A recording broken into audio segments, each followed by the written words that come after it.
Bonjour, le micro marche, donc je vous salue. Nous allons démarrer notre table ronde prévue à 15h45 pour laquelle nous avons déjà quelques minutes de retard. Je vous prie par avance d'excuser mon départ prématuré à 17h, mais je n'ai pas pu faire autrement pour pouvoir accepter un rendez-vous demandé depuis longtemps et qu'on m'a fixé à 17h30, et donc voilà. Désolé. Nous allons parler donc de la protection des populations civiles des conséquences des armes qui ne les visent pas nécessairement mais qui les frappent, dans tous les cas, pratiquement sans exception.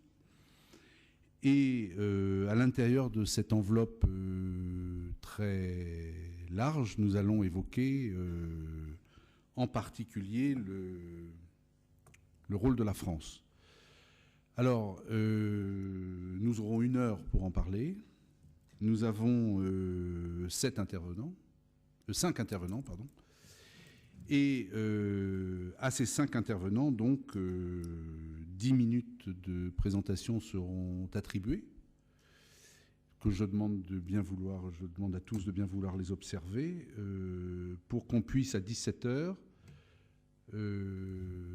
commencer le débat. Moi, je ne serai pas là pour y assister, mais j'espère que la partie de présentation aura été suffisamment pertinente pour que tout le monde ait des précisions à demander et des choses à... Voilà.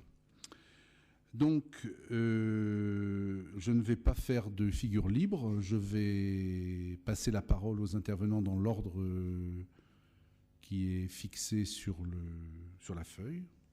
C'est formidable. La discipline étant une force essentielle, comme vous le savez. Tout va évidemment se passer très bien. Donc je passe d'abord la parole pour 10 minutes à Jean-Marc Boivin, qui est à ma gauche et qui est le directeur général de Handicap International. Pardon. Je me suis fait un crowbar avec des numéros d'enfer et je ne l'ai pas regardé. Donc Jean-Marc Boivin est là-bas. Voilà. Merci.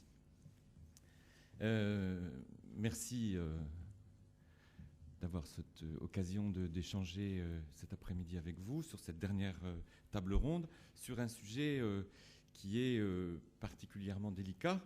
Donc je voudrais peut-être pour une fois, et dans le cadre de cette journée, ne pas être strictement consensuel et convenu dans mon propos, et peut-être être dans ce qui est dans mon rôle aussi de poil à gratter, comme ça avait été évoqué, ou d'aiguillon par rapport à ce que l'on peut attendre de nos échanges avec l'État français. Peut-être pour situer les choses pour nous, dans le cadre d'Handicap International, donc avant de diriger Handicap International en France, j'étais pendant 8 ans responsable du plaidoyer sur les campagnes internationales, donc j'ai surtout accompagné l'équipe qui travaillait sur le processus d'Oslo. Et évidemment, tout ce qu'on a vu depuis ce matin me rappelle beaucoup de souvenirs heureux, des fois difficiles, et in fine quand même satisfaisants, puisque nous avons à nous féliciter de l'obtention de ce traité. Pour autant, je voudrais dire que dans ce monde qui est le nôtre aujourd'hui et sur la place de la France dans cet engagement, on n'est pas quand même uniquement dans un monde de bisounours où tout s'est très bien passé. Nous avons une qualité de dialogue avec les diplomates français qui est avérée. Je pense qu'il y a effectivement, et on l'a dit déjà plusieurs fois depuis ce matin, une qualité de dialogue, et monsieur l'ambassadeur de Lacroix l'a rappelé, avec des échanges qui sont assez... ouvert, fructueux, dans le respect de nos identités propres et chacun restant strictement à sa place. Pour autant, il faut se dire que nous avons été de temps en temps désarçonnés, voire déçus ou un peu fâchés avec les diplomates français pendant les processus, parce qu'on n'est pas parti comme ça tout d'un coup, bille en tête, en se disant ensemble nous allons obtenir tel ou tel traité, avec les sujets qu'on a évoqués dans l'étape précédente, sur jusqu'où aller, avec les caricatures qu'on peut connaître. Il y aurait d'un côté le monde des gens raisonnables qui ont la charge des États et qui donc, sous couvert d'avoir la raison d'État, auraient toujours raison, et nous serions, nous, des doux rêveurs pacifistes et strictement désincarnés et très loin des réalités politiques, économiques des États. Je pense que cette caricature étant enlevée, on a quand même eu de temps en temps des frictions assez délicates. J'ai des souvenirs qui me reviennent, par exemple pendant le processus d'Oslo, entre autres à la conférence de Lima, où je me suis retrouvé un moment, c'est un souvenir ému pour moi, quasiment accolé à un mur avec des diplomates qui me demandaient de reculer encore. Je ne pouvais pas physiquement, mais en tout cas sur les prises de position qui étaient les nôtres, en disant vous êtes toujours le monsieur plus et c'est jamais fini, il faut toujours ceci, cela. C'est notre rôle, et encore une fois, pas sur des postures dogmatiques. Et on l'a rappelé parce que nous sommes incarnés dans notre travail sur le témoignage qui est celui de nos actions de terrain.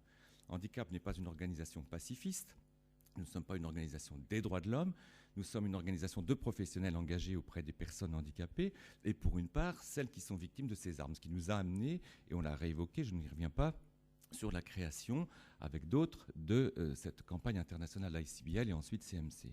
Alors, ceci étant dit, nos rapports ont été des fois, je le disais, difficiles, et nous avons regretté de temps en temps que la France soit plus souvent suiviste de ce qu'allaient dire d'autres États européens, entre autres les Britanniques ou les Allemands, ou dans d'autres cas, ce qui étaient des grands mouvements internationaux.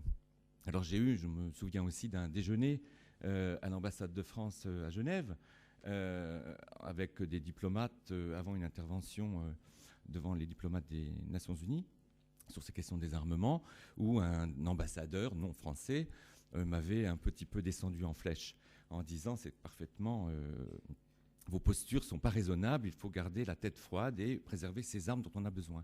Donc la France nous a dit longtemps sur les bombes à sous-munitions que c'était un vrai besoin et qu'il fallait les préserver. Donc pour nous, ce n'était pas acceptable et nous avons avancé sur ces questions difficiles jusqu'à ce qu'on ait obtenu aujourd'hui cette posture. La position de la France était souvent assez difficile par rapport à une certaine tiédeur en cherchant un consensus qu'on a évoqué entre ceux qui étaient totalement contre et ceux qui étaient pour, en disant on va chercher une position médiane, et jusqu'à aller proposer à l'époque le protocole 6, qui était une interdiction partielle de certaines armes, en disant les plus vieilles seront interdites et on garde les bonnes. Et ça a été aussi des moments pas simples. Donc on a aujourd'hui des relations qui sont assez originales dans l'organisation, puisqu'on a évoqué tout à l'heure, où nous avons une commission de suivi, ce qui est un cas un peu atypique au plan international, et nous avons des rencontres positives, constructives, au fil des années, pour avancer sur les questions principales, entre autres sur celles qui nous préoccupent, sur aujourd'hui le devoir de protéger les populations civiles, tant par la prévention, donc le déminage, que sur l'assistance aux victimes par le soin de l'appareillage, et pour une part importante aussi, le rôle de plaidoyer. Et là, je peux dire que ça n'a jamais été difficile d'échanger ensemble sur ces questions, sauf quand on parle d'un point central, qui est celui des financements, et qui sont aujourd'hui, j'allais dire, très décevants pour nous, puisque les positions des financements français, j'ai eu l'occasion de le redire il n'y a pas très longtemps au Quai d'Orsay, sont vraiment nettement insuffisants par rapport aux ambitions que l'on affiche par ailleurs. Alors, comment faire aujourd'hui pour avancer toujours sur ces questions? Qu'est-ce qu'on attend de l'État? Bien sûr des financements, et pas dans une seule logique de dire il nous faut toujours plus d'argent parce qu'on en a besoin pour exister, mais parce que les besoins sont sur le terrain avérés. La deuxième chose, c'est que nous avons aussi certainement besoin d'un relais politique avec ce que fait une grande démocratie comme la nôtre, c'est des parlementaires qui s'engagent, et donc je salue, elle aura l'occasion tout à l'heure de donner son expérience, Madame Garriaud-Mellam, qui, avec d'autres parlementaires, nous a accompagnés très fidèlement pendant toutes ces années de processus diplomatique et de discussion pour faire avancer la cause, avec, aujourd'hui, je pense, une difficulté à mobiliser des diplomates, des parlementaires qui ont aussi envie de poursuivre la discussion. On a dit c'est un traité qui date pour celui d'Oslo, enfin d'Ottawa, celui d'Oslo plus récemment, mais on dit voilà, il y a des traités, maintenant il faut peut-être passer à d'autres choses. La réalité des besoins est là, il faut persévérer ensemble. Donc voilà, je pense qu'il y a une vraie question à porter aujourd'hui tous ensemble. Dans le titre, c'est la question de quel est le rôle de la France qu'on peut attendre.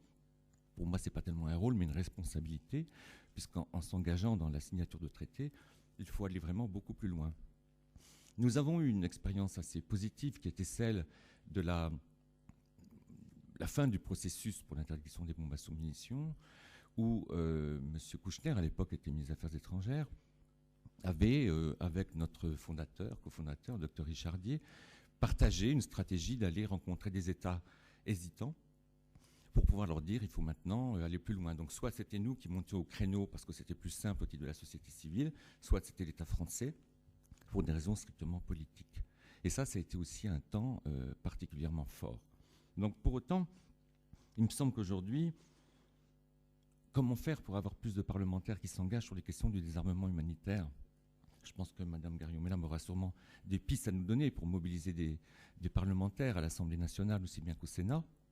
Ça reste difficile aujourd'hui parce que ces sujets paraissent un peu abscons, un peu difficiles à appréhender, même si le besoin reste extrêmement fort et prégnant.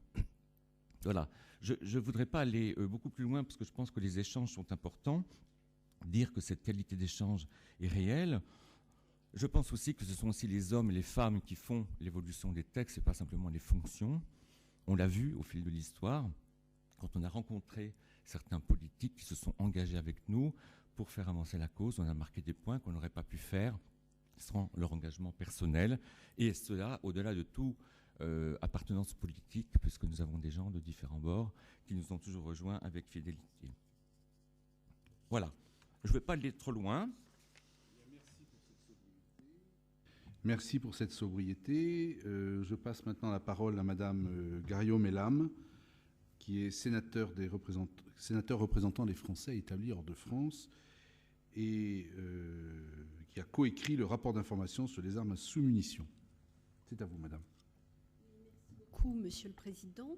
Je tâcherai également d'être brève, parce qu'effectivement, je crois que ce qui est important, c'est le débat, parce que c'est vraiment source d'enrichissement pour nous tous, et en particulier pour moi, parlementaire. Nous reviendrons sans doute plus tard sur le rôle très important des ONG dans ce processus d'accélération des innovations en matière de désarmement humanitaire. Et je vais peut-être commencer par vous parler de mon expérience pour continuer sur les propos de notre ami Jean-Marc Boivin concernant la campagne contre les armes à sous-munitions. Vous avez mentionné ce rapport que j'avais établi avec un collègue sénateur alors au Parti socialiste, Jean-Pierre Plancade, sur les armes en sous-munitions. C'était en 2006, c'était le tout premier rapport parlementaire sur la question. Et je crois que c'est une illustration intéressante des difficultés que nous, parlementaires, avons à pousser ces sujets. Lorsque j'avais publié un article sur ces armes à sous-munitions et j'ai été donc approchée par Jean-Pierre Plancade qui m'a à ce moment-là proposé de coécrire ce rapport avec lui. Ce que j'ai accepté à la condition que dans nos conclusions, nous indiquions bien que la France devait s'engager, que nous souhaitions que la France s'engage dans ce processus d'élimination des armes à sous-munitions.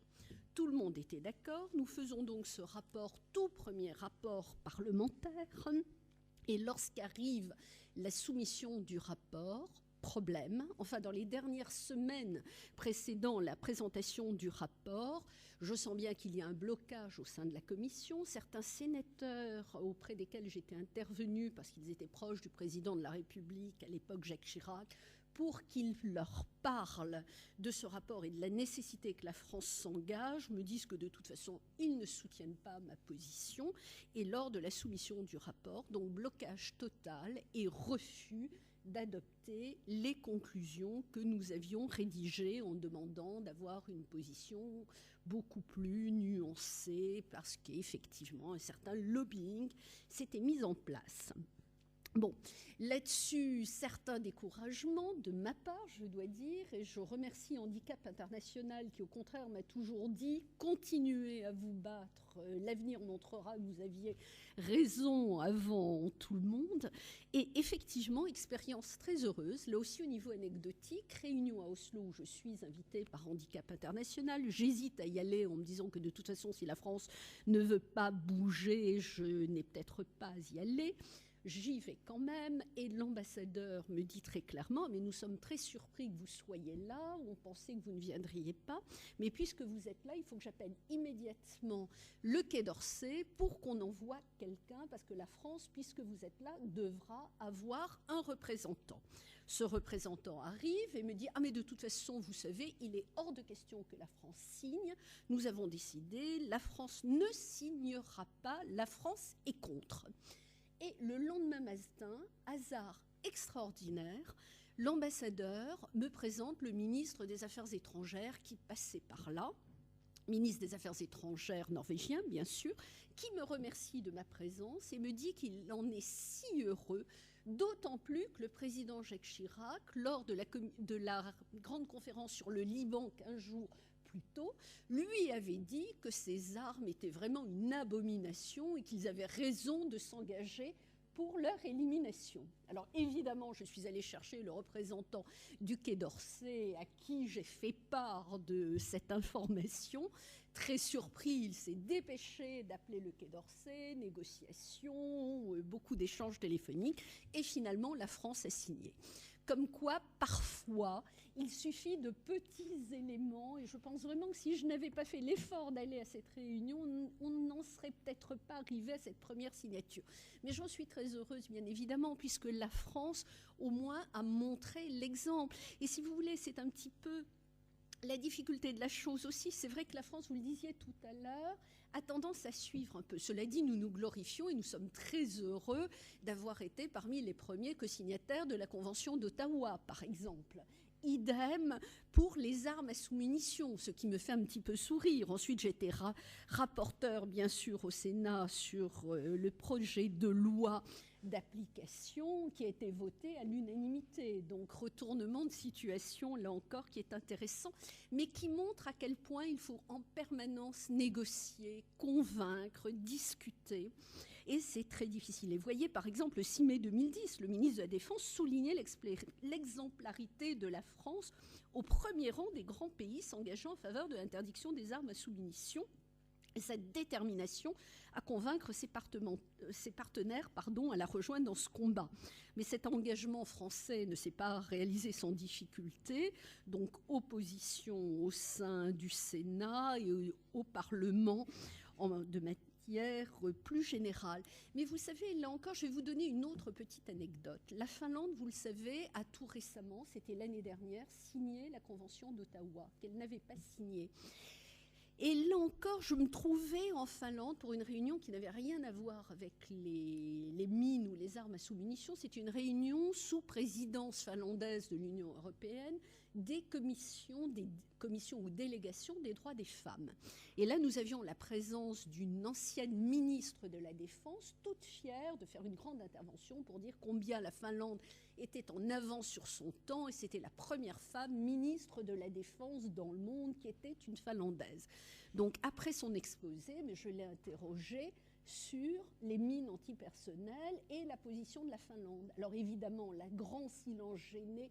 Ah, mais je ne peux pas vous répondre, le Premier ministre vient cet après-midi. C'est lui qui vous répondra. Mais je dois dire que j'ai eu beaucoup de soutien de la part des autres parlementaires présentes lors de cette réunion. Et puis bon, finalement, la Finlande a signé. Je dois dire aussi que la Finlande, qui avait des bonnes raisons de ne pas signer, raisons psychologiques, comme toujours, blocage, enfin toute l'histoire de la Finlande et de cette frontière avec l'ex-Union soviétique. Et la Finlande a toujours beaucoup contribué au financement de la lutte contre ces armes. Mais je crois vraiment que le Parlement a un rôle qui n'est pas seulement un rôle de vote des lois, mais c'est aussi un rôle de contrôle de la bonne application et d'aiguillon du gouvernement quant au respect de ses engagements internationaux et aux droits humanitaires. Quelques exemples concrets. Plusieurs mois après le vote de la loi de ratification, constatant l'absence de publication des décrets d'application, j'avais déposé une question écrite. Celle-là n'a jamais reçu de réponse officielle, mais les décrets d'application ont été pris. À plusieurs reprises, j'ai dû alerter le gouvernement quant au problème de la vacance du poste d'ambassadeur chargé de l'action contre les mines et autres restes explosifs de guerre. J'avais également demandé des mesures visant à ce que l'interdiction d'investir dans des sociétés productrices d'armes à sous-munitions soit réellement respectée par les établissements financiers français. Là encore, je n'ai pas eu de réponse, mais j'espère que nous arriverons à évoluer. J'ai bien l'intention de reposer cette question. Et je crois vraiment, je le disais en commençant, que cette vigilance des ONG est essentielle pour alerter les parlementaires et fournir une analyse complémentaire à celle qui est donnée par le gouvernement. Parce que nous, parlementaires, nous avons un travail considérable. Enfin, je crois vraiment que nous courons après les secondes en permanence et nous n'avons pas toujours le temps d'examiner les dossiers à fond. Et heureusement que nous avons des ONG qui peuvent nous alerter. Pour vous donner des exemples, certaines dispositions du projet de convention sur certaines armes classiques en négociation fin 2011 risquaient de contrevenir à des engagements internationaux pris par la France dans le cadre de la convention d'Oslo. J'avais alors interpellé le ministre des Affaires étrangères qui a ainsi officiellement réaffirmé son engagement pour que le projet de protocole soit pleinement compatible avec la convention d'Oslo. Et je voudrais souligner à cet égard l'utilité très grande d'un organisme comme la CNEMA, qui associe les responsables politiques et les ONG pour mener une veille et favoriser des réactions rapides. En 2012, la Syrie a été le seul État au monde à utiliser des armes à sous-munitions, contre 4 en 2011.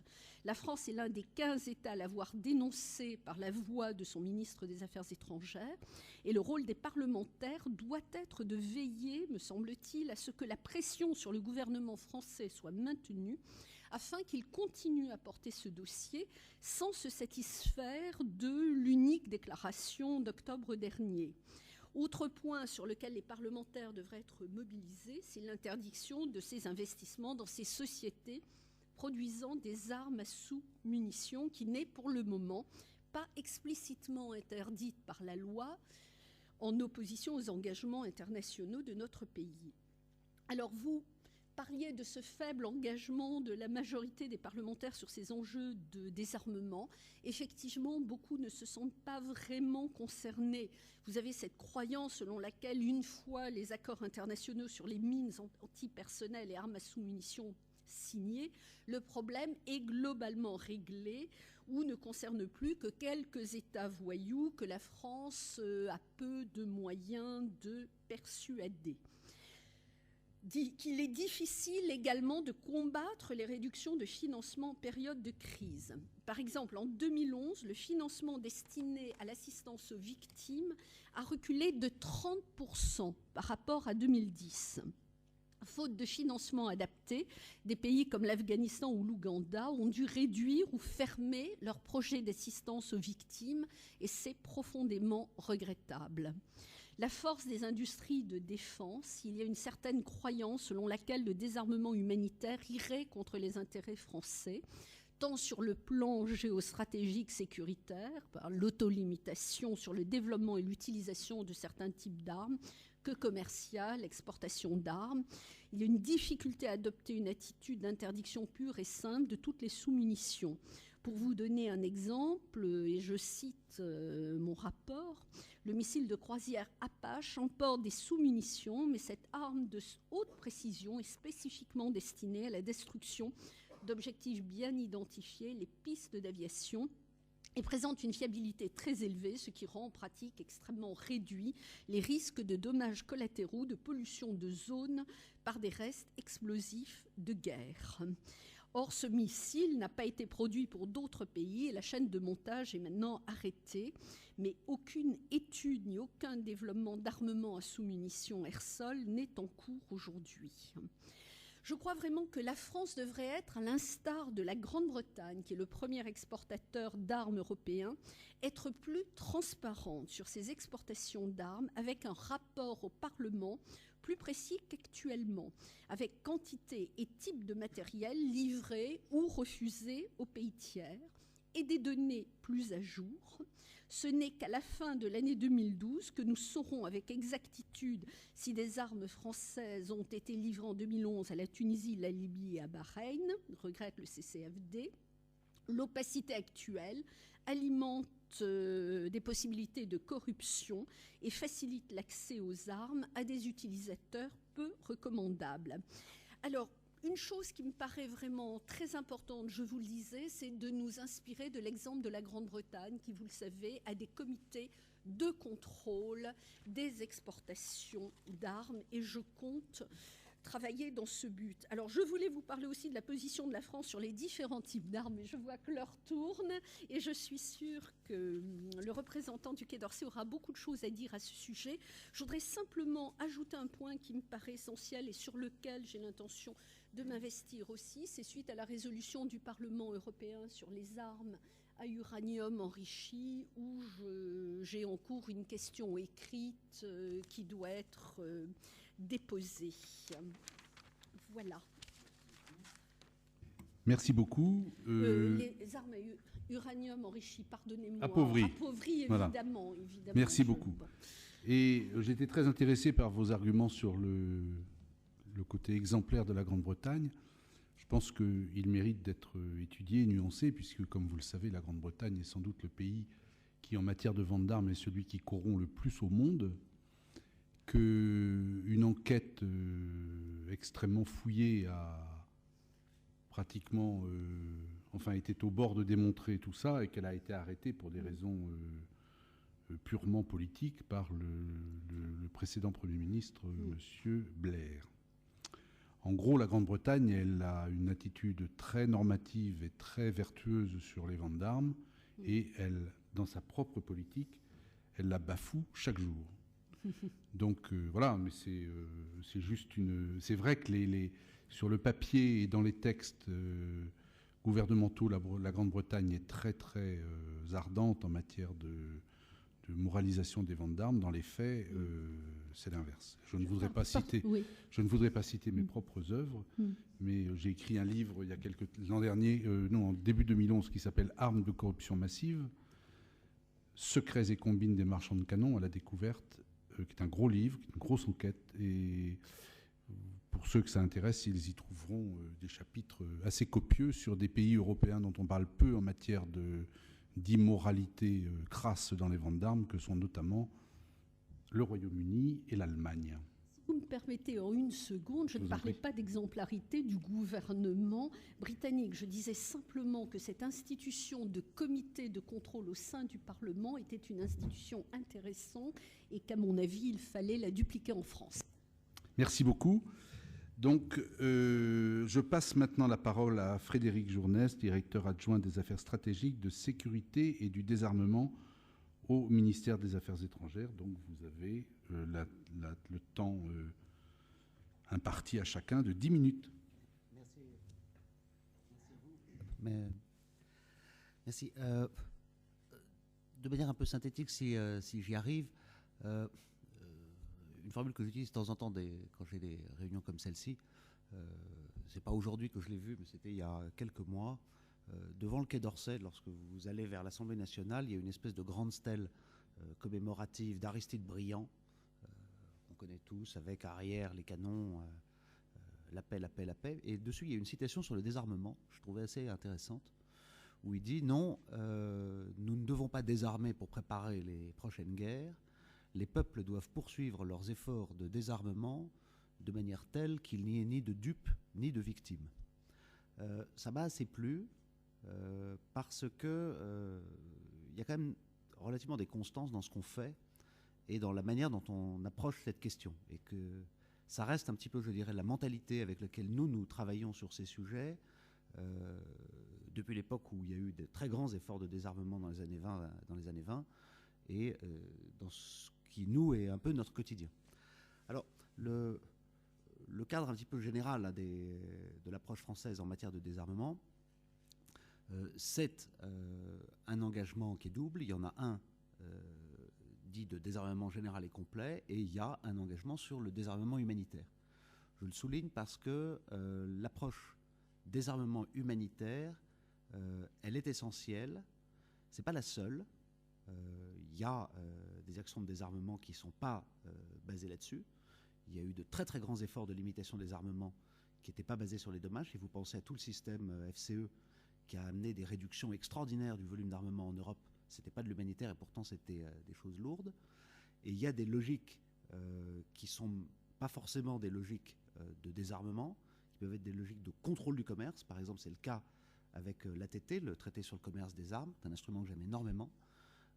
Ce n'est pas un instrument de désarmement, et pourtant ça a des conséquences en termes de désarmement humanitaire, et il y a un lien. Donc c'est un peu ça les deux choses qu'on poursuit, sur lesquelles on travaille, avec une mentalité, et là je me mets dans la ligne d'Aristide Briand, c'est que on poursuit ces efforts d'une manière telle qu'il n'y ait pas de dupes, c'est-à-dire que ce sont des choses qui vont vraiment pas à pas. Quand on espère avoir de grandes percées, on est un peu frustré dans mon domaine, parce que ça ne va pas vite. lorsque j'en sors pendant quelques années, je retrouve les dossiers pas extrêmement loin de là où je les avais laissés. Les grands ambassadeurs, patrons de ce domaine, quand ils venaient me voir aux Nations Unies, ils regardaient mes papiers de la première commission, ils me disaient « Ah, mais vous avez lâché 2 phrases, mais elles n'y étaient pas en 67, qu'est-ce que vous avez fait ?» Donc c'est lent, c'est frustrant, mais c'est une construction patiente. La France n'est pas forcément toujours en initiative, et je suis assez d'accord avec ce que vous avez dit, Madame la sénateur, là-dessus. On l'est moins que les Britanniques. J'étais jaloux que les Britanniques aient l'initiative du TCA, parce que je trouvais que c'était une belle approche, et en plus une approche bien montée, c'est-à-dire avec un groupe de pays représentant tous les groupes géographiques, des pays producteurs, des pays utilisateurs, des pays victimes. Donc les Britanniques ont un talent là-dessus. Ceci dit, la France, même quand elle a démarré tard des processus, elle a su les rattraper, et je trouve que sur certaines choses, par exemple sur le TCA, quand les Britanniques ont commencé à s'agiter sur cette idée, nous étions en retrait, on a mis plusieurs années à s'y rallier, et aujourd'hui c'est quand même une action sur laquelle je suis très fier que mon pays soit parmi les promoteurs très décidés, parce que c'est une des rares percées qu'on risque d'avoir. Un point important également sur le cadre, c'est le caractère universel. On va y venir, j'en suis sûr, dans nos débats, et j'ai commencé avant mon intervention déjà dans la salle. Il y a un attachement chez nous au cadre universel, celui des Nations Unies, celui de négociations assez larges. C'est pas idéologique, c'est empirique. C'est d'essayer d'avoir les cadres les plus larges possibles et le maximum d'acteurs à bord. C'est essentiel pour l'avenir de ce qu'on va faire à cause de 2 choses. Primo, c'est que nous n'avons plus, j'ai fait allusion dans ma petite remarque tout à l'heure, de leadership des grandes puissances pour entraîner dans notre sillage seul tout le monde. Beaucoup de pays ont aujourd'hui leur propre politique en la matière, et il n'y a pas de discipline de bloc. Ça a disparu complètement. Il n'y en a ni à l'Union européenne, ni à l'OTAN, ni aux Nations Unies. Et à l'intérieur même de tous les groupes que vous pouvez voir à l'Assemblée générale des Nations Unies, il y a énormément de différences d'approche. Et on est dans un monde... Donc, première chose, les leaderships ne sont pas évidents. La deuxième chose, c'est qu'évidemment, effet de mondialisation, vous avez un nombre de producteurs qui augmente et un nombre de consommateurs qui augmente aussi. C'est-à-dire que vous êtes dans un jeu beaucoup plus ouvert. Lorsque vous êtes dans des traités où il y a 15 États intéressés dans la salle et où les autres s'en fichent, s'il y en a 12 des 15 importants qui signent, toute la masse suit et il reste 3 grognons, et ça n'empêche pas la quasi-universalité de fait. Vous l'avez pour le TNP, mais vous l'avez pour l'Organisation d'interdiction des armes chimiques. C'est un peu ça le cœur dans lequel on travaille. C'est ça le cœur de notre attachement. Ensuite, en pratique, comment ça se traduit sur les questions propres au désarmement humanitaire. Sur ces questions-là, c'est une chose que vous voyez de manière assez constante, sur laquelle on n'est pas forcément d'accord avec les ONG, c'est l'effort qu'on continue à faire inlassablement pour essayer d'utiliser la Convention sur certaines armes classiques, la CCW, qui est un instrument poussif, c'est long, ça se passe à Genève de manière extrêmement frustrante avec les radicaux du NAM, mais aussi avec certains pays pour des questions d'intérêt industriel, mais parce qu'il y a tout le monde et que nous restons attachés à l'idée qu'il ne faut pas travailler uniquement entre like-minded, qu'on a besoin du format universel aussi pour pousser les choses. Et par comparaison, si on obtient au printemps prochain un traité sur le commerce des armes universel avec tout le monde à bord, y compris les Égyptiens et les Algériens qui ne voulaient pas en entendre parler il y a 1 an, la Chine qui ne voulait pas en entendre parler il y a 6 mois, et la Russie qui ne veut toujours pas en entendre parler aujourd'hui, ce serait le premier accord universel ayant un impact de maîtrise des armements depuis je ne sais plus combien de temps, mais enfin, je n'étais pas encore dans le métier. Donc, on a un attachement à ça. Ça ne nous empêche pas d'avoir adhéré et d'être actifs pour la promotion des 2 conventions non universelles en matière de désarmement humanitaire, Oslo et Ottawa. Une différence d'approche là-dessus, nous ne sommes pas convaincus, l'administration française, le Quai d'Orsay, c'est le message qu'on passe dans l'État, qu'on parviendra à l'universalisation sur Oslo. Sur Ottawa, c'est possible. Sur Oslo, on a un doute. Ce qui explique une approche. On aura certainement des échanges parce qu'il y a des accords de fond, donc on a déjà commencé à évoquer dans les couloirs avant. Nous, on estimait que l'approche à la CCW et l'approche par la promotion d'Oslo n'étaient pas incompatibles. Il y a beaucoup de gens qui ne sont pas d'accord, qui disent que c'est faire deux standards. Je passe un petit peu brièvement là-dessus. Derrière, de manière plus concrète, qu'est-ce qu'on fait ensuite sur le terrain, si l'on peut dire, titre d'État, pour des actions de désarmement humanitaire? Comme l'a dit Madame la sénateur, il n'y a pas d'argent, il n'y en a pas suffisamment. C'est pas glorieux. Je dirais que la crise et la récession ne l'excusent pas entièrement. C'est un contexte général de la décrépitude des budgets d'action volontaire de l'État. Alors c'est lié, c'est un drame dans l'examen des dépenses publiques, c'est que lorsque vous parlez de dépenses volontaires, le Parlement contrôle de manière assez rigoureuse et manque de peau dans tout le système des dépenses du système multilatéral.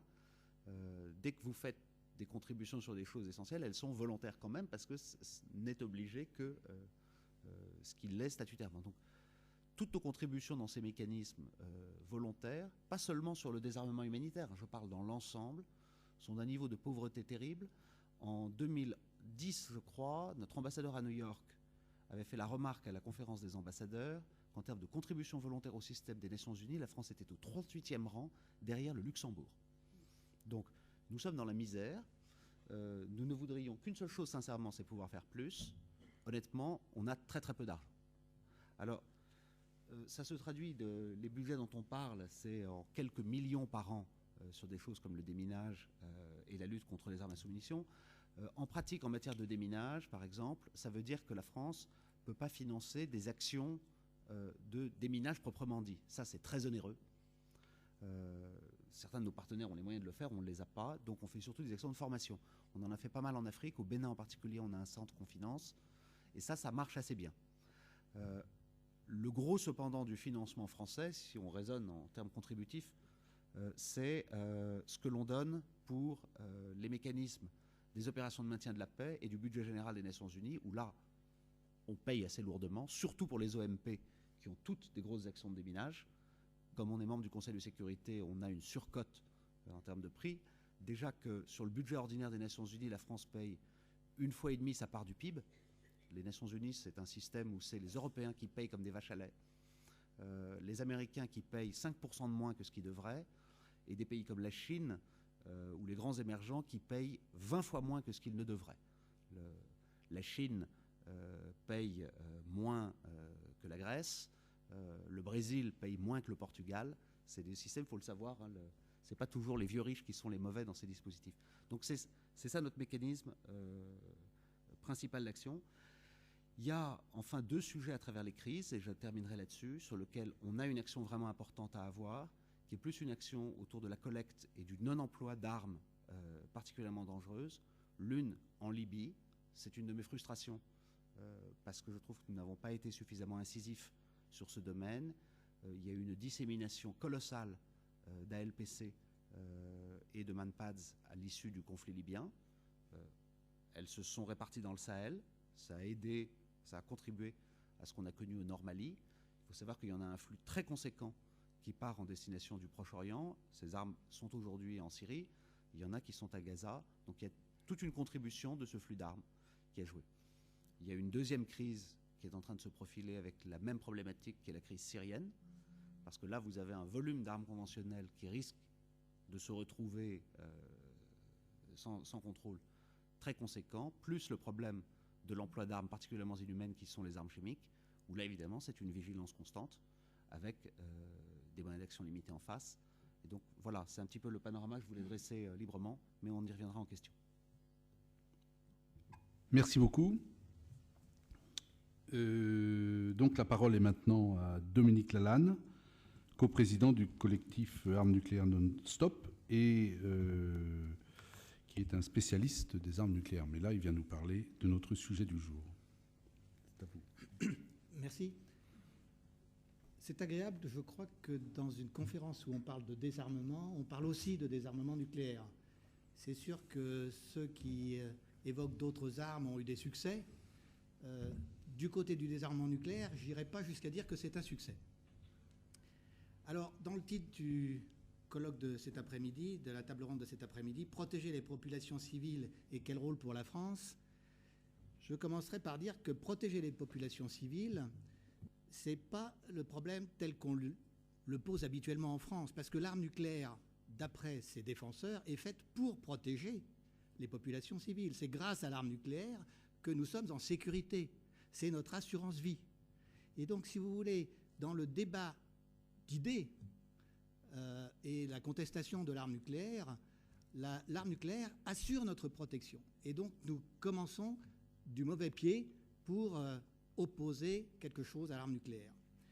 Donc, c'est une première difficulté. Alors, la France a une position extrêmement déterminée à favoriser l'arme nucléaire. Peut-être le Quai d'Orsay pourra confirmer ce que je dis, mais moi, je travaille dans un certain nombre de conférences internationales, dont le TNP, par exemple, où la France plaide pour l'arme nucléaire au niveau international. Et ça se concrétise, par exemple, dans l'OTAN en disant qu'il ne faut pas que les Allemands et les 5 pays qui ont des armes nucléaires américaines les renvoient aux États-Unis. Les Anglais, si jamais ils envisagent d'éliminer leurs armes nucléaires, il faut les aider et on va leur faire un programme de modernisation à Val-Duc en France. Donc que la France favorise la continuité de l'arme nucléaire dans les pays dotés. Donc ça, c'est la situation internationale. Alors dans ce cadre-là, on pourrait se dire comment ça se fait que la France puisse se heurter à toute la communauté internationale. Elle se heurte au niveau de l'Assemblée générale de l'ONU parce que vous savez qu'il y a une dynamique de convention d'élimination qui a été faite depuis une quinzaine d'années, un peu dans la dynamique justement de ce qui s'est passé pour les autres armes ou les armes chimiques. Comment est-ce que la communauté internationale peut progresser avec une convention d'élimination qui précise des dates butoirs et des étapes. Et les 3/4 des États au niveau de l'Assemblée générale de l'ONU votent en faveur de cette convention. Il y a 4 pays qui votent contre cette convention. Contre. Ce sont les États-Unis, la Russie, la Grande-Bretagne et la France. Donc la France fait partie du groupe leader d'opposition à toute évolution pour l'élimination des armes nucléaires. Donc voilà la situation qui, d'une certaine façon, est très défavorable si on la compare aux autres armes. Alors, l'arme nucléaire a ceci de très particulier, c'est d'abord qu'elle nous met dans une situation d'insécurité complète, puisque notre sécurité repose sur l'insécurité maximum des autres. Donc c'est une conception internationale de la sécurité qui est totalement perverse. Et nous sommes, comme le disait une intervention tout à l'heure, à 5 minutes en permanence de l'apocalypse, puisqu'il y a des processus de déclenchement d'alerte nucléaire qui même prévoient que c'est en quelques minutes que la riposte nucléaire est faite par les États-Unis ou par la Russie. Nous sommes en permanence à 4000 bombes nucléaires larguées dans les minutes suite à une alerte. Donc notre problème pour les armes nucléaires est relativement spécial et impossible à mettre en parallèle avec les autres armes. Et je suis d'accord avec la question qui a été posée tout à l'heure par notre parlementaire. Comment avoir plus de parlementaires associés à cette remise en cause? Alors, l'arme nucléaire se trouve liée au fait que c'est une arme politique. Ce n'est pas du tout une arme militaire, et c'est pour ça qu'il y a une difficulté réelle à la remettre en cause. Parce que c'est le chef d'État qui y voit l'emblème de sa puissance, et la France qui y voit finalement un ersatz d'empire colonial. Nous étions une grande puissance, et maintenant nous sommes encore une grande puissance parce que nous avons l'arme nucléaire. Comment on pourrait imaginer que la situation évolue? La situation pourrait évoluer s'il y a des cassures qui se font dans la communauté internationale. Et la première cassure, ce serait qu'il y ait parmi les 4 pays dont j'ai parlé tout à l'heure qui s'opposent à tout processus, qu'il y en ait un qui dise non, il faut engager un processus de désarmement nucléaire. Les États-Unis ont ça comme langage, mais dans la pratique, il n'y a aucune réalité puisque le président des États-Unis modernise son arsenal, et donc il n'y a aucune visibilité d'un désarmement nucléaire américain, ni russe, ni autre. La France pourrait avoir cette attitude-là, et la France a eu des attitudes semblables dans le passé. Par exemple, pour éliminer les sites d'essai avec Mururoa qui a été démantelé, donc qui a donné finalement une suite au traité d'interdiction complète des essais nucléaires. Donc la France a cette capacité internationale à intervenir dans un processus. Ça s'est vu aussi pour les mines antipersonnelles, pour des tas d'autres traités.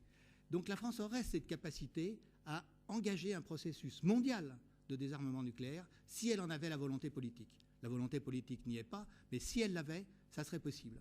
Et ça serait d'autant plus possible que, en étant en Europe, alors que l'Europe a eu un poids international sur plein de traités comme par exemple les gaz à effet de serre et d'autres, donc l'Europe est en capacité de déclencher un processus mondial.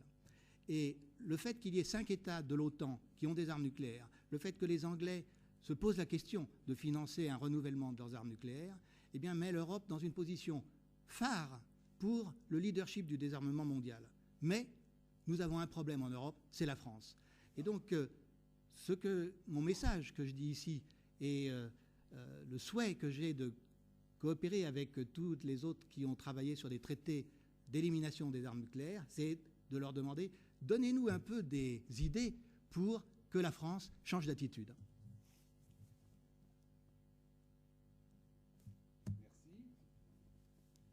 Merci. Alors, je suis ébahi parce que la tenue du tempo est absolument nickel. Et je passe la parole maintenant à notre dernier intervenant, Nicolas Verken. Alors, je vais essayer de rester dans cet état d'esprit. Ce privilège d'être le dernier intervenant, c'est aussi l'assoupissement généralisé qui nous guette. Donc, je vais essayer de encore moins lisser mon discours. Mais il est notamment dû à la chaleur exceptionnelle de cette enceinte. Mais du coup, je vais me permettre peut-être d'exagérer parfois mon propos, et vous m'en excuserez, et puis de profiter d'avoir des représentants du Quai d'Orsay à la table pour voilà, un petit peu mettre en scène cette opposition pouvoir public et ONG de façon un petit peu amusante. La France compte, et la France est entendue sur ces questions de désarmement humanitaire ou de contrôle des armements, évidemment. Elle produit beaucoup d'armes, elle en vend, elle les utilise. François Hollande rappelait hier qu'il s'est trouvé que la Libye et le Mali avaient été des magnifiques terrains de démonstration de l'efficacité du Rafale. La France est, quoi qu'on en dise, y compris pour des bonnes raisons, encore vue comme détenteur et porteur d'un message relatif aux droits de l'homme et au droit international en général.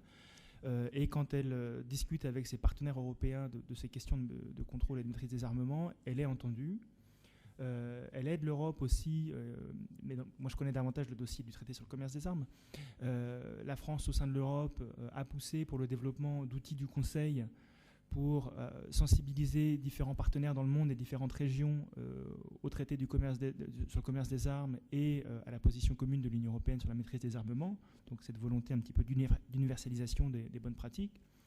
La France a des sphères d'influence, des partenaires privilégiés en Afrique, au sein de la francophonie, et dans des dispositifs multilatéraux, elle a une réelle influence.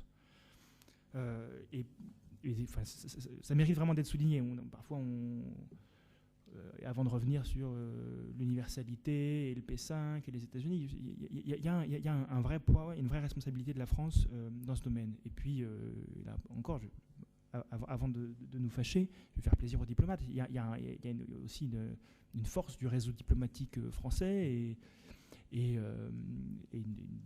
y a un talent de nos diplomates pour bien mener des négociations. Ça, c'est une réalité. Et pour avoir participé aux réunions précédentes de négociation du TCA à New York, on voit bien la machine diplomatique française à l'œuvre et qui fait un bon boulot avec des instructions politiques qui lui sont données, mais et à même de peser sur les négociations et les influencer dans un sens ou dans un autre. Ceci étant dit, et pour revenir à la pratique, je vais pas revenir sur ce que la sénatrice indiquait sur le contrôle parlementaire. On a beaucoup de progrès à faire, et je crois que les sénatrices et sénateurs recevront le ministre de la Défense la semaine prochaine pour qui présentera le rapport annuel au Parlement. Donc je vous invite à profiter de cet exercice pour mettre en application les très bonnes pratiques de nos voisins britanniques dans ce domaine. Et encore une fois, quoi qu'on pense de leurs pratiques de corruption ou autres, ils ont une pratique de contrôle parlementaire qui est remarquable.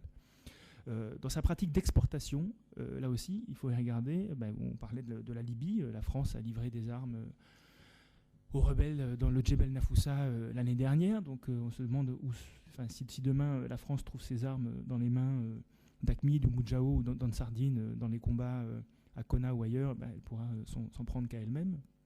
De la même manière, quand on a livré différentes munitions, véhicules blindés aux troupes d'Idriss Déby en 2006, 2007, 2008, qu'après on les trouve entre les mains de groupes rebelles darfouris, on peut s'interroger sur notre propre pratique. Sur la Syrie, Laurent Fabius a été le premier à la fin de l'année dernière à dire il faut lever l'embargo européen à destination des rebelles. Je vois que William Hague lui emboîte le pas ces jours-ci. Ça pose question. Donc là aussi, une question de qu'est-ce qu'on prêche et qu'est-ce qu'on pratique dans notre propre pratique d'exportation. Alors après, regardons au niveau des négociations internationales, et notamment du traité sur le commerce des armes. Alors, au niveau du déclaratoire et de la position publique, et on le disait encore devant la CNCDH il y a quelques jours, la position de la France, on n'a pas grand-chose à y redire. La France veut un traité fort, ambitieux, qui couvre toutes les armes, tous les transferts, avec des obligations fortes sur les droits de l'homme et le droit international humanitaire, des obligations fortes en termes de transparence, etc. etc. Donc très bien, les ONG, on peut aller boire un café, arrêter de travailler. Sauf qu'en pratique, la question c'est, et là-dessus le représentant du Quai d'Orsay était clair, c'était oui, mais si on a un traité en mars, ce sera formidable, les Chinois ont bougé, les Algériens ont bougé, les Égyptiens, etc. Les ONG ont été les premières, bien avant la France, à pousser pour ce traité. On ne veut pas n'importe quel traité. Et s'il y a un traité le 28 mars au soir, je ne sais pas si j'applaudirai. J'attendrai de voir ce qu'il y a dans ce traité. Et à la limite, si c'est un traité que les Égyptiens et les Syriens et les Coréens du Nord signent des deux mains, ce ne sera pas forcément un très bon signe qualitatif. Et on revient à cette question du débat entre l'universalité d'emblée, a priori, et la robustesse de la norme. Le traité sur le commerce des armes, Émeric le rappelait ce matin, c'est un processus politique, avant d'être diplomatique et juridique, qui s'est enclenché en 1997. Admettons qu'un texte aboutisse cette année, le temps qu'il soit signé, ratifié, qu'il entre en vigueur. C'est un horizon déjà de 5 ans pour qu'il commence à entrer en vigueur. Et après, si on parle de conférences d'examen tous les 5 ans avec des amendements au consensus, on n'est pas sur une évolution normative avant au mieux 20 ans, et encore. Donc l'enjeu, j'y reviens, c'est bien d'avoir la norme la plus forte possible, et pas un descriptif des pratiques en cours, mais bien quelque chose qui va guider la pratique. Surtout dans le cadre d'un traité où on n'aura pas un tribunal international des transferts d'armes qui va taper très fort sur les méchants, sur un traité qui va rester du domaine de la redevabilité vis-à-vis d'autres États membres et d'une interpellation politique. Vous étiez censé faire ça, vous avez fait ça, dans quelle mesure ça constitue ou pas une violation du traité? Expliquez-nous, vous êtes expliqué, pas expliqué, dossier suivant, c'est ça qui va se passer. Donc autant avoir la norme la plus forte possible. Et à cet égard, oui, bien sûr que nous aussi, on veut que les Chinois, les Russes, les Américains, les Biélorusses, les Israéliens, les Brésiliens, les Indiens, les Sud-Africains, tout cela signent, ratifient et mettent en œuvre le traité, bien sûr. Maintenant, soyons réalistes.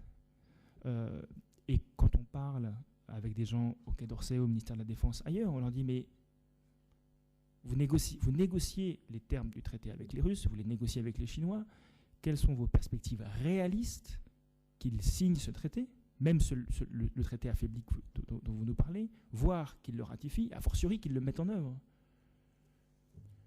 En pratique, on ne sait pas trop, mais tant qu'à faire, autant faire un traité que potentiellement ils pourraient signer. Donc on est sur cette démarche où on veut à tout prix garder cette apparence du multilatéralisme, cette apparence d'universalité a priori, qui risque d'aboutir à une norme trop faible. un exemple très simple, la question du champ d'application du traité et des armes qui vont être couvertes.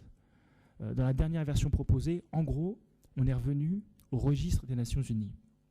Et là encore, parce que c'était remarquable en juillet dernier à New York, il y a eu une quinzaine d'interventions successives sur le registre des Nations Unies, c'est super, disent les Algériens, le registre des Nations Unies, c'est super, disent les Syriens, le registre des Nations Unies, c'est super, disent les Chinois, chacun dit c'est formidable, ça marche, restons sur cette nomenclature.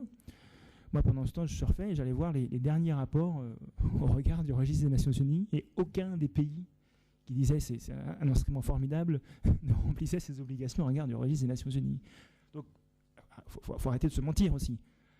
Il y a un vrai enjeu d'édiction de la norme. Il y a des États qui de toute façon n'en ont pas envie, qui de toute façon n'ont pas intérêt, et il faut trancher. Et voilà, je pense que ce propos-là est clair, et nous, en tout cas, on sera attentifs à aller vraiment vers la norme la plus ambitieuse. Et un dernier élément qui est assez spécifique, je reviens au niveau européen. La France, avec les Britanniques, a été à l'origine, en 1998, de la première mouture du code de conduite sur les exportations d'armes. Et puis, ce code de conduite, y compris à la demande des ONG, est passé en position commune en 2008, sous présidence française de l'Union européenne.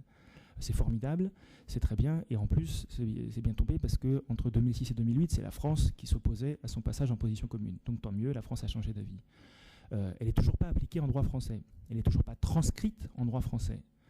Et jusqu'à présent, on refuse d'en incorporer les dispositions en droit français. On dit, c'est un engagement politique, on donne des consignes à notre administration de respecter les dispositions, mais on n'a pas besoin de le transcrire en droit français, y compris dans un contexte où on instruit les demandes d'exportation, mais in fine, c'est le gouvernement et le Premier ministre qui, en dernier recours, est le seul juge pour autoriser ou refuser une exportation. Et on se dirige vers un fonctionnement de ce type dans le traité si on n'y prend pas garde. Il faut avoir un traité qui dise les États doivent incorporer dans leur droit national les principales dispositions du traité, y compris l'obligation de ne pas transférer une arme si celle-ci présente un risque substantiel de contribuer à des graves violations des droits de l'homme et du droit international humanitaire. Donc avoir des traités qui soient au-delà du déclaratoire politique, mais qui soient d'effet direct en droit français.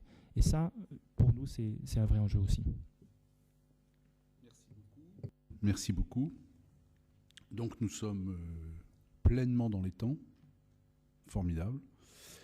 Et nous allons pouvoir passer aux questions.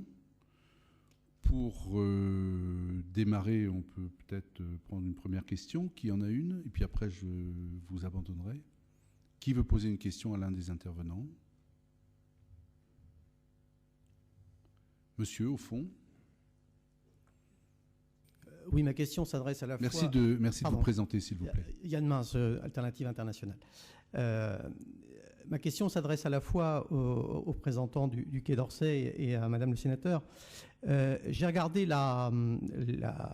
l'audition de Monsieur Jean-Yves Le Drian à l'Assemblée nationale concernant le dernier rapport français sur l'exportation d'armement. Et donc ça a duré 1 heure parce que visiblement le ministre était assez pressé. Et Madame Guigou, au titre de la Commission des Affaires étrangères, a posé une question qui était de savoir, à propos de ce que Nicolas Verken disait à l'instant, c'est-à-dire le code de conduite européen, et cette obligation en principe d'examiner la question du critère démocratique de l'État acheteur d'armement, de savoir, elle a demandé Madame Guigou à Jean-Yves Le Drian, quels étaient les critères pour la France de ce qu'était un État démocratique ou pas un État démocratique. Jean-Yves Le Drian n'a pas répondu clairement. Il a dit que les 5 pays avec lesquels la France avait des partenariats stratégiques importants, c'était les Émirats arabes unis, l'Arabie saoudite, l'Inde, le Brésil, et il m'en manque un, et qu'avec certains d'entre eux, effectivement, la France partageait des valeurs communes. Il n'a pas précisé, effectivement, s'il avait des valeurs communes avec l'Arabie saoudite et les Émirats arabes unis, dont on peut difficilement penser que ce sont des démocraties. Et j'ai été très désagréablement surpris de voir que dans les questions de tous les parlementaires ensuite, alors que Jean-Yves Le Drian n'avait pas répondu à cette question, aucun parlementaire n'a exercé un droit de suite pour savoir effectivement quels étaient les critères, en l'occurrence de la France, pour distinguer un acheteur démocratique ou pas de ses exportations d'armement. Donc ma question est double. Pourquoi effectivement la France n'a pas défini ces critères clairement ? Pourquoi est-ce qu'elle n'a pas transcrit? Si effectivement ce que dit Nicolas Verken est avéré, pourquoi elle ne l'a pas fait en droit français? Et ma seconde question est plutôt pour Madame le sénateur. Vous avez bientôt, si j'ai bien compris, une audition de Monsieur Le Drian.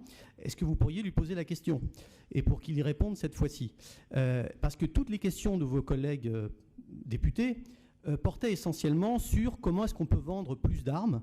Et vous disiez tout à l'heure que les parlementaires français s'intéressent peu aux questions d'armement. J'ai la conviction intime qu'ils s'intéressent aux questions d'armement parce que beaucoup d'entre eux ont dans leur circonscription des installations qui fabriquent des armements et que c'est pour eux un puissant incitateur. Je ne sais pas si quelqu'un a jamais fait la correspondance entre la liste des membres de la Commission de la Défense nationale et les installations en France des usines d'armement, mais il me semble, de façon intuitive, et au vu des non-questions ou des questions qui ont été posées lors de cette audition, qu'effectivement, c'était leur préoccupation essentielle. Ce qui me ramène à la remarque que je faisais tout à l'heure en animant le débat précédent. Je pense que du côté des ONG, il y a peut-être une faiblesse sur l'économie de la défense et l'impact en termes d'emploi. On a beaucoup parlé effectivement des questions de sécurité, des questions des effets humanitaires. Je pense qu'il faudrait aussi argumenter davantage. Et là, il me semble, mais peut-être que je n'ai pas vu les bons rapports, il me semble qu'il y a un manque d'expertise du côté des ONG françaises sur l'économie de la défense, ses effets en termes d'emploi. Et ça implique évidemment un dialogue qui sera difficile, pour ne pas dire musclé, avec certaines organisations syndicales des travailleurs du secteur. Merci. Merci. Je passe maintenant la main en tant que président de séance à M. Boivin. Je vous salue, je vous souhaite de bien terminer cette journée et de continuer à réfléchir comme ça parce que c'est très important. Bonne fin de journée à vous. Bien, la question étant posée, en remerciant le président de la séance que je vais remplacer, vous voulez apporter une réponse, madame? Oui, merci. Je dois vous dire, monsieur, qu'avant même que vous ne me posiez votre question, j'avais noté qu'il fallait que j'écoute cette audition. J'espère qu'elle est enregistrée, que je pourrai la voir en podcast, et que de toute façon, je poserai moi-même cette question au ministre de la Défense. Alors, je ne suis pas sûre qu'il me répondra clairement. Je dois dire que là, je sors d'une audition à huis clos avec lui sur la situation au Mali. Bon, j'ai posé des questions et je ne suis pas très sûre de la clarté des réponses aussi. Bon, certaines étant un peu en contradiction avec des choses que j'avais lues, mais je ne peux pas en dire davantage puisque c'était une commission à huis clos et que je suis liée, bien sûr, par un devoir de confidentialité. Mais bien évidemment, je poserai cette question. Et bien évidemment, en matière d'armement, c'est un enjeu stratégique considérable pour notre pays et notre commerce extérieur, bien sûr. Et c'est un élément, vous avez raison de le souligner, qui influence les positions qui sont prises par les parlementaires. Et je l'ai bien vu dans cette question que j'évoquais tout à l'heure de ce rapport sur les armes à sous-munitions. C'était quelque chose d'extrêmement prégnant dans toutes les discussions. Mais il n'empêche que nous avons des dossiers, des points de vue à faire passer. Je crois que la France doit s'honorer du caractère exemplaire de ses positions, essayer de continuer dans cette voie. Nicolas, est-ce que tu peux peut-être donner un élément de réponse sur l'interpellation de l'expertise des ONG? Donc, juste un mot. C'est Jean-Paul Hébert, notamment, qui était un spécialiste de ces questions d'économie de la défense. On a régulièrement, dans le dialogue qu'on a avec le ministère de la Défense, on questionne, je crois que c'est 160 000, c'est ça le chiffre qui ressort, ou 130 000, je regarde Patrice, voilà, 166 000 emplois en France concernés par le... Donc ça, c'est le chiffre officiel. Mais à la limite, ça ne devrait même pas rentrer en ligne de compte, puisque quand on dit il faut avoir une pratique vertueuse et respecter les critères de la position commune, on nous dit oui, mais on les respecte. Donc ça veut dire que ça n'a pas d'incidence sur notre pratique. C'est la réponse qui nous est faite. Donc ça veut dire qu'en pratique, ça n'a pas d'incidence et on ne perdrait pas de marché. Alors voilà, probablement qu'il y a des marchés, et de fait, quand je mentionnais le Tchad, la Syrie, ou les livraisons de rebelles aux Libyens, ce n'étaient pas des enjeux économiques, clairement pas.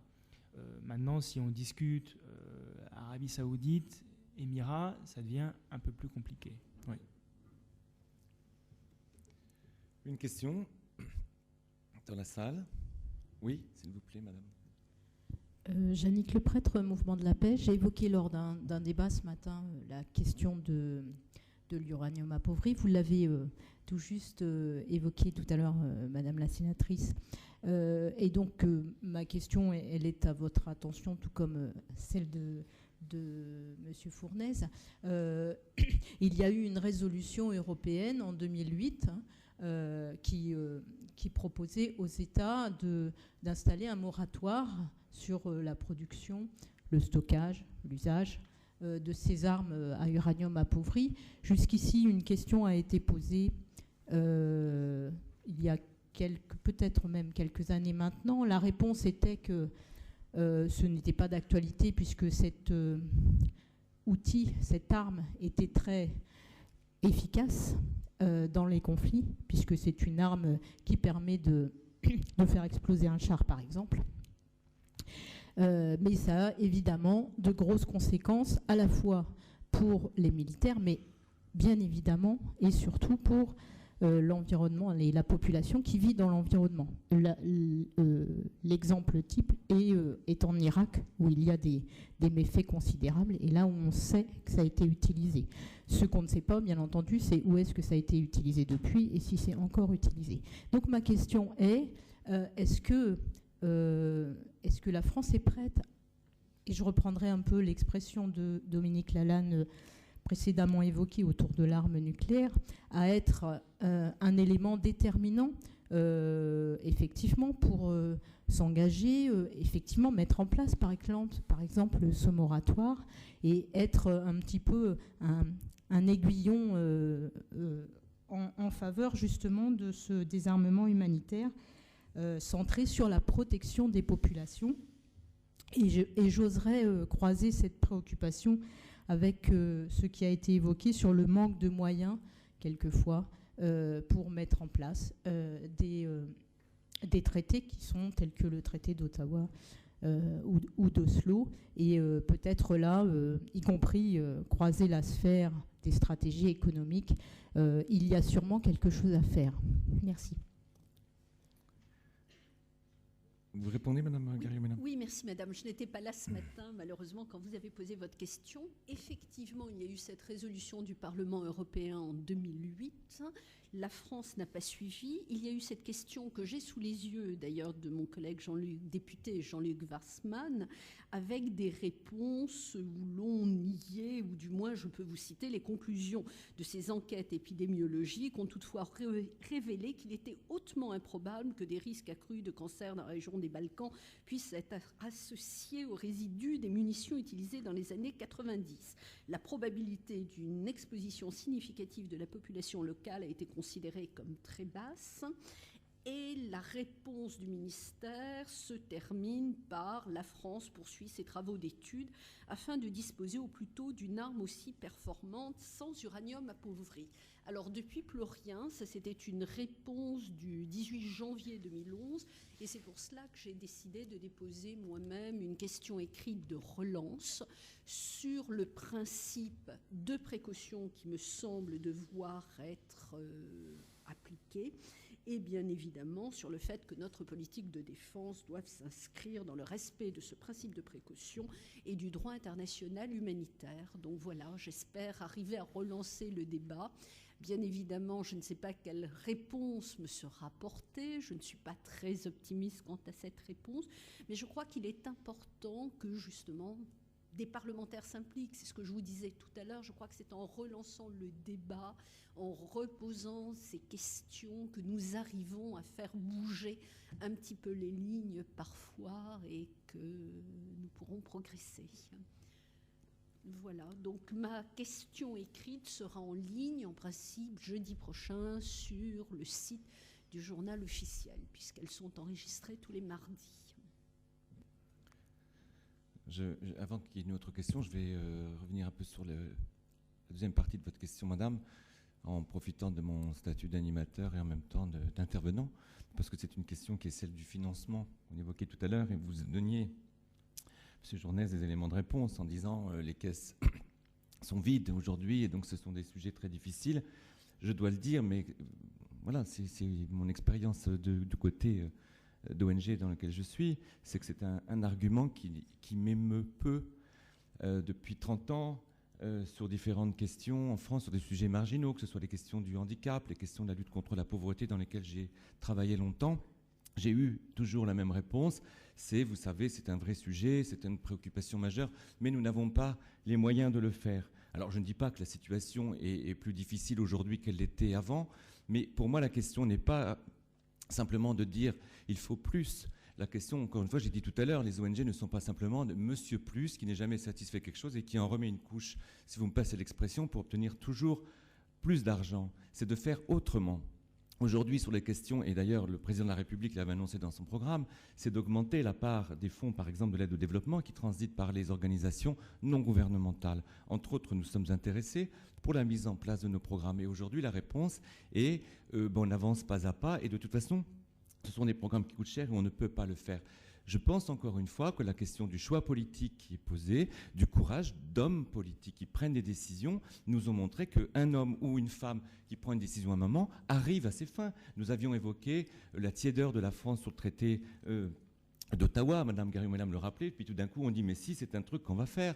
À l'époque, nous avions des réponses systématiques standards de différents ministères qui nous écrivaient « Nous sommes conscients des enjeux », je parle du traité d'Oslo, enfin du processus d'Oslo, conscients des enjeux de ce problème des bombes à sous-munitions. Pour autant, nous ne pouvons pas nous départir de cette arme qui est un outil majeur dans notre politique de défense et d'assistance aux autres pays, jusqu'au jour où, entre deux tours d'élection en 2007, le candidat qui a gagné les élections nous a écrit en disant « J'apprends qu'un processus international se met en place et je ne vois que des avantages à ce que la France le rejoigne. » Et je ne crois pas que ça ait mis en péril la politique de la France dans sa matière de défense des intérêts internationaux. Donc je pense qu'il y a des temps où on peut aussi faire autrement et la réponse strictement budgétaire, si c'est une réalité, n'est pas une raison suffisante à mon sens pour porter le débat. Voilà, c'était mon petit moment d'agacement parce que c'est un argument que je vous dis, j'ai tellement entendu que je n'arrive pas à m'en émouvoir et à le prendre strictement, j'allais dire, pour argent comptant. Une question peut-être, oui monsieur. Oui, bonjour. Jean-Marie Collin, expert sur les questions de défense et directeur pour la France du réseau international des parlementaires pour la non-prolifération nucléaire et le désarmement.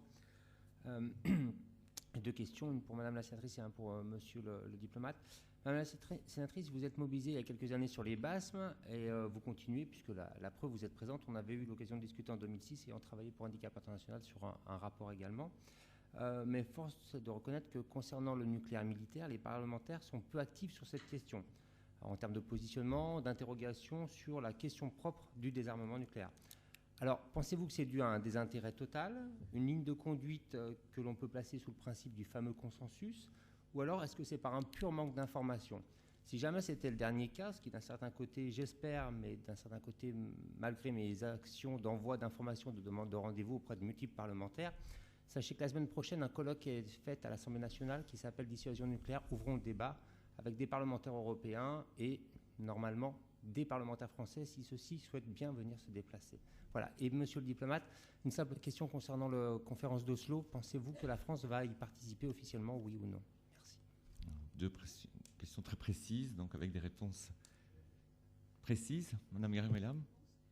Non, simplement sur le désarmement nucléaire, c'est effectivement un sujet très difficile parce qu'il y a vraiment, je crois, je peux le dire, un vrai consensus. Vous avez raison d'utiliser le mot au sein de la représentation parlementaire sur la nécessité de la dissuasion nucléaire, principe hérité du général de Gaulle et qui n'est pas vraiment remis en question. Bon, je suis sûre qu'il y aura des remises en question. Il y a certains individus, effectivement, qui sont en faveur de ce désarmement nucléaire, qui travaillent sur ces questions-là, mais il y a véritablement consensus au sein du Parlement. Maintenant, nous verrons si ce colloque permettra des changements, des évolutions, et je crois vraiment que ce n'est pas vraiment un manque d'information, je crois que c'est vraiment une position préalable de principe. c'est quelque chose qu'on ne remet pas en question. C'est lié au rôle de la France, c'est lié également à son prestige. Je crois qu'il y a une conviction très profonde que nous devons maintenir cette politique-là. Et je reviens par contre sur ce que vous avez dit, Monsieur le Président de Handicap International. Président de séance seulement. Président de séance, pardon, effectivement, directeur, enfin voilà. Directeur de Handicap. Prochaine étape. Excusez-moi, exactement, vous y arriverez. Mais il y a aussi là un rôle du Parlement qui commence à se mettre en place, qui n'est pas suffisamment fait, c'est le contrôle. Je dois dire qu'en matière d'aide au développement, par exemple, pendant des années et des années, nous avons voté sans véritablement aller examiner les sommes. Et là, je crois qu'il y a cette prise de conscience qui se fait, parce qu'effectivement, nous avons très peu de moyens sur certains dossiers, sur certains projets, alors même que ce sont souvent les projets les plus porteurs, et je pense à un sujet qui m'est cher, c'est la budgétisation de l'aide au développement en faveur des femmes, par exemple, qui sont vraiment des acteurs de développement extrêmement importants. Il n'y a jamais eu jusqu'à présent de budgétisation genre, ce qui me semble essentiel si nous devons progresser. Et il y a ce contrôle qui doit s'installer parce qu'il y a certains domaines dans lesquels il y a eu pendant très longtemps une gabegie par manque de contrôle, justement. Et là, je crois que ça, c'est vraiment le devoir du Parlement que de contrôler de manière extrêmement précise et efficace, de manière à pouvoir justement dégager des possibilités d'investissement et de financement sur des opérations qui en valent vraiment la peine. Et c'est en train de se mettre en place, petit à petit. Merci. Monsieur Journès. Sur la deuxième question, la réponse est non. On n'ira pas. Alors, je peux élaborer. Je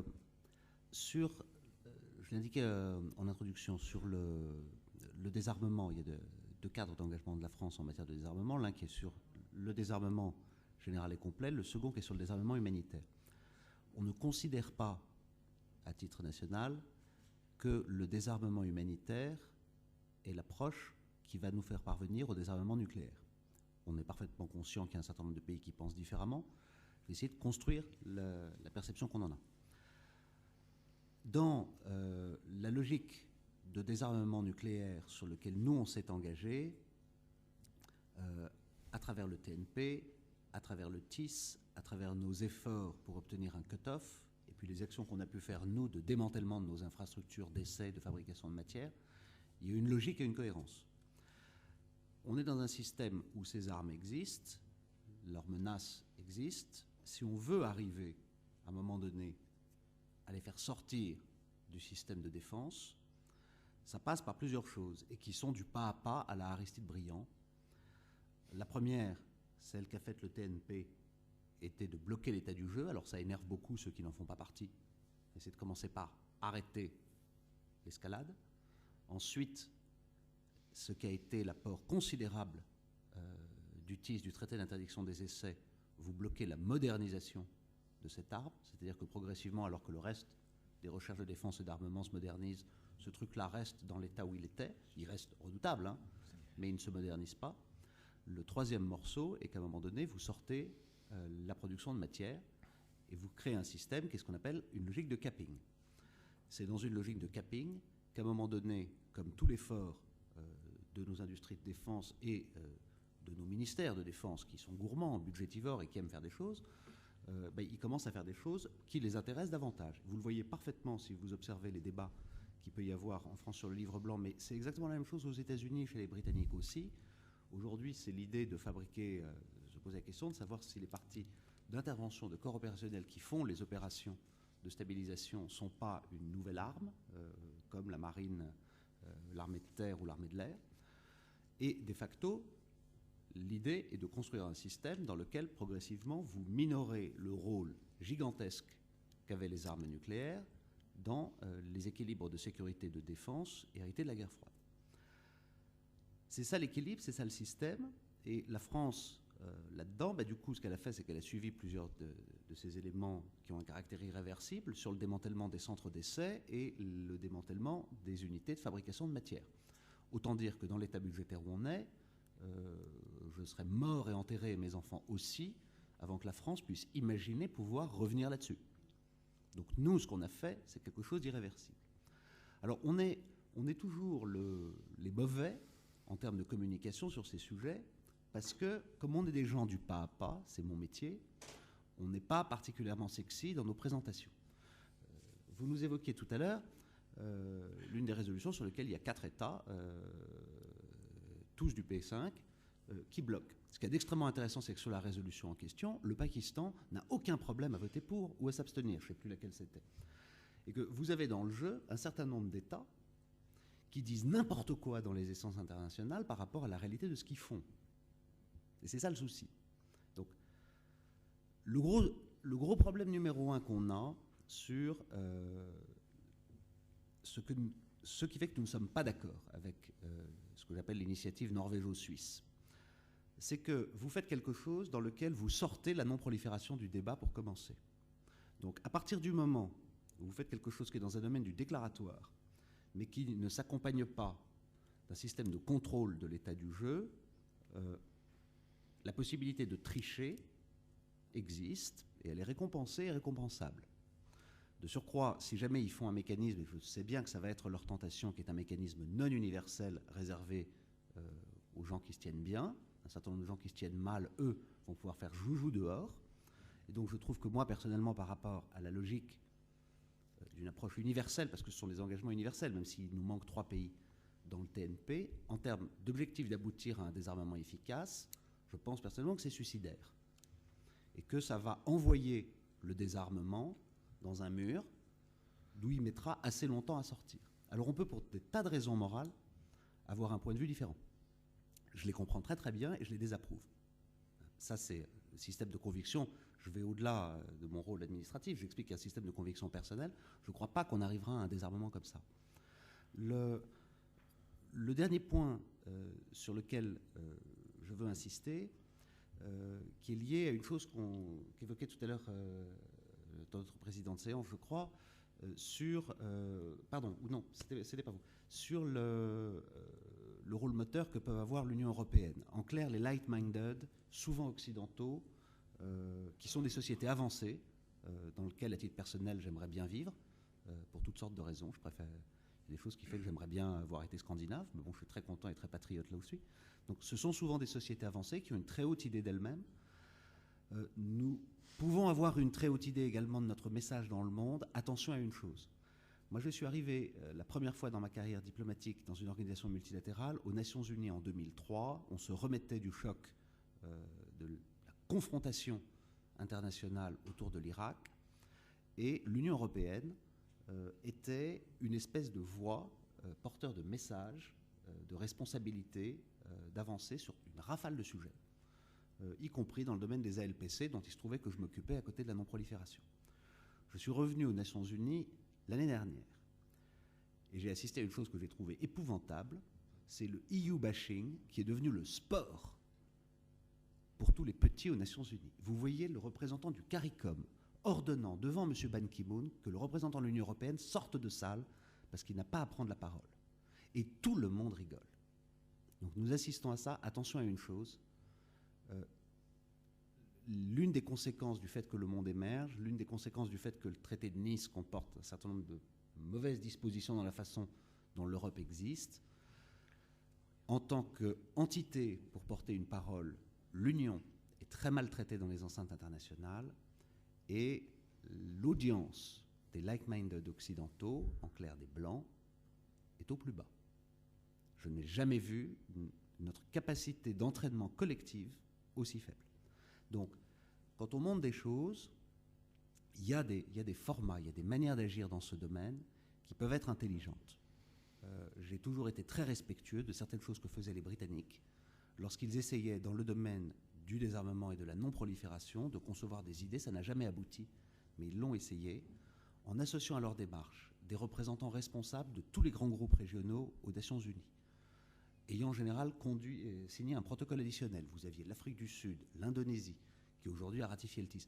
Vous pouvez utiliser ces gens-là pour éviter de vous retrouver dans une logique qui est celle, sinon, dans laquelle vous arrivez sur ces sujets, où vous avez ceux qui, en réalité, ne veulent rien faire, les usual suspects, que tout le monde connaît très bien aux Nations Unies, qui se réfugient derrière des positions maximalistes sur le thème on n'acceptera rien moins que tout pour en réalité ne rien accepter et faire ce qu'ils veulent et proliférer. Je suis à titre personnel favorable au désarmement nucléaire. Je pense qu'il y a des possibilités dans le désarmement nucléaire et que ça fait partie de nos engagements politiques. Et accessoirement, le gouvernement actuel est aussi sur une ligne. Il y a cette question existe. Mais je crois, de manière assez personnelle et intime, pardon si je suis long et peut-être un peu passionné, que cette initiative-là, c'est une redoutable erreur mentale, c'est une erreur de raisonnement, parce que compte tenu du jeu d'acteurs qui est celui avec lequel moi je travaille, je vois tous les gens de bonnes intentions, toutes les bonnes âmes qui vont s'embarquer dessus, qui vont élaborer des normes absolument formidables. Ça va sans doute leur apporter une ou deux satisfactions, ça va embêter les Français, alors ça oui. Ceux que ça va embêter, c'est les 3 diplomates de service qui sont au banc à la conférence d'examen du TNP. Les gens qui sont derrière nous, que vous ne voyez pas, c'est les représentants de la délégation aux affaires militaires du CEA, de l'état-major des armées dont c'est le travail, du ministère de la Défense, de toutes les autorités de l'État avec lesquelles nos instructions sont faites et qui ne bougeront pas.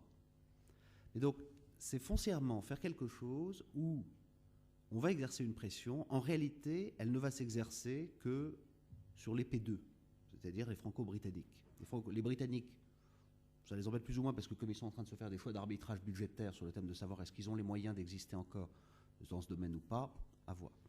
Nous, ça va nous embêter, c'est une source suffisante de jouissance et de satisfaction pour un certain nombre de gens dont c'est le métier dans la diplomatie internationale. Nos collègues allemands vont s'amuser, vont trouver ça très marrant.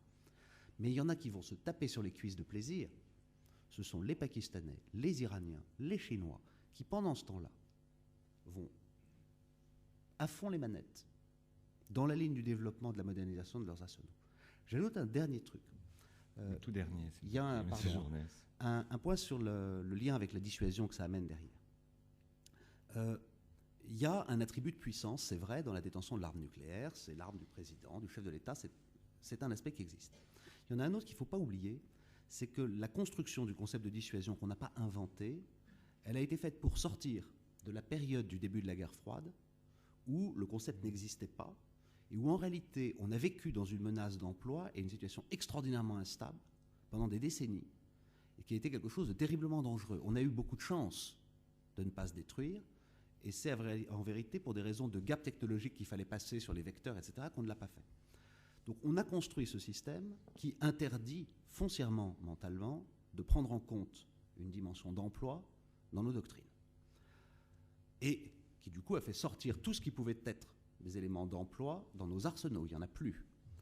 L'ennui, c'est que l'attaque principale que ce concept va apporter va en réalité non pas porter sur l'emploi, même si c'est de la prémisse dont elle part, elle va porter sur la dissuasion. Et elle laisse une zone d'ambiguïté que je trouve extrêmement dangereuse sur le domaine des armes tactiques et accessoirement des armes pré-stratégiques qui commencent à ressortir chez certains. Et je trouve que c'est là qu'est le cœur du problème. Aujourd'hui, le risque nucléaire dans le monde, c'est l'emploi d'armes tactiques par les Pakistanais qui développent un arsenal prépositionné sur le théâtre, confié à des colonels ou des lieutenants-colonels, ce qui est complètement fou quand vous y réfléchissez. Je me pose des questions extrêmement sérieuses aussi sur les conséquences du réemploi par les Russes des missiles Iskander à Kaliningrad. Qu'est-ce qu'ils vont faire dans la nouvelle génération de sous-marins? Donc voilà notre état d'esprit. Ce n'est pas très agréable comme posture, mais elle a une construction, et ce que je veux bien marquer, elle n'est pas anti-désarmement. Merci, c'est passionnant. Je pense qu'on pourrait continuer à réfléchir avec vous sur ces sujets-là, mais hélas, nous sommes tenus par le temps et je dois aussi... Monsieur Lalanne veut réagir un petit peu sur votre remarque de début d'intervention. Très rapidement, Monsieur Lalanne. Très rapidement, parce qu'après un quart d'heure de plaidoyer pour l'arme nucléaire, c'est difficile de répondre en quelques minutes sur la politique du Quai d'Orsay, la politique de la France, qui est tout à fait favorable, comme vous l'avez bien compris dans cet exposé long, à l'arme nucléaire et à l'arme nucléaire pérennisée, puisque le rapport du Sénat sur les projets d'armes nucléaires va jusqu'en 2070. Donc c'est tout à fait d'accord, je suis d'accord avec vous, la politique française, c'est pour vos enfants et petits-enfants avec l'arme nucléaire. Et ça reprend un peu ce que je disais tout à l'heure. Alors, moi je suis surpris dans un plaidoyer comme ça du nombre de contre-vérités qui sont dites, quoi. Je veux dire, c'est horrible, mais comment répondre en 3 minutes à un quart d'heure de refabrication de l'histoire.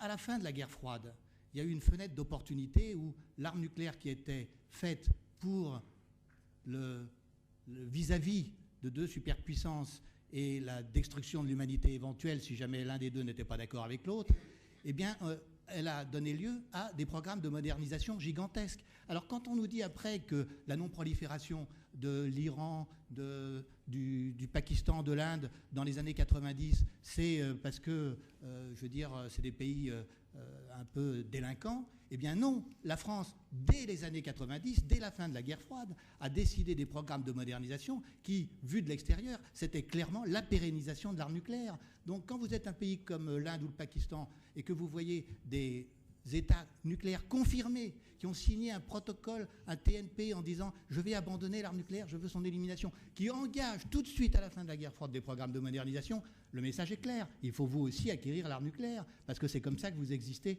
dans l'arène internationale. Donc cette vision de l'histoire qui vous a été faite par le Quai d'Orsay, c'est une vision totalement erronée. Je m'excuse, mais s'il y avait un débat public en France sur l'arme nucléaire, son histoire et son utilité, eh bien vous avez tout faux.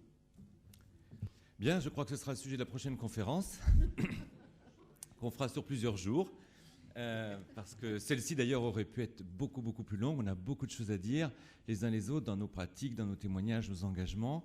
Je pense que c'est effectivement une séance aussi, comme les deux autres précédemment, intéressante, passionnée, certainement passionnante.